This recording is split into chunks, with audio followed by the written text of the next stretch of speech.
Billard, je vous en prie. Très bien. Merci, Monsieur Mansipose.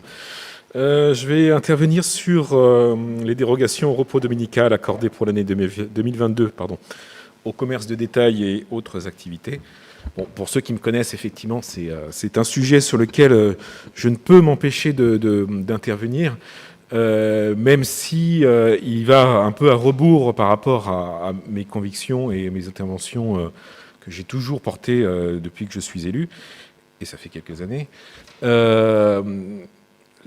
Pour le coup, on est effectivement dans une situation encore une fois exceptionnelle, cette année comme l'année dernière, à savoir que nos commerces de proximité ont rencontré beaucoup de difficultés du fait de la situation sanitaire.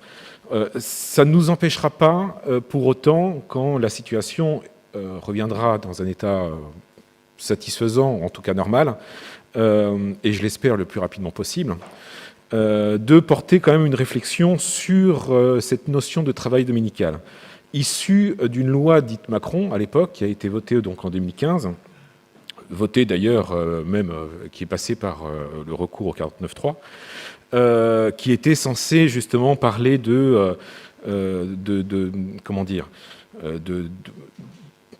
croissance, de chance justement pour les commerces, alors qu'on sait que malheureusement ça a un impact sur la vie, le quotidien, les temps familiaux et de loisirs de beaucoup de nos concitoyens.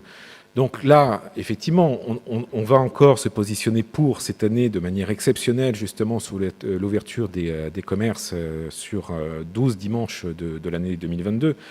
Mais il ne faut pas que ça nous prive de ce débat-là, à savoir que ça contribue malheureusement à la précarité de bon nombre de nos concitoyens et concitoyennes, puisque ce n'est pas une chance forcément de travailler le dimanche, ce n'est pas forcément un choix, c'est souvent une contrainte portée par l'employeur, pour des raisons justement de profit ou en tout cas de croissance de son activité. Mais malheureusement, bon nombre de nos concitoyens qui travaillent le dimanche n'ont pas forcément ce choix et cela malheureusement porte un impact souvent négatif sur leur vie familiale.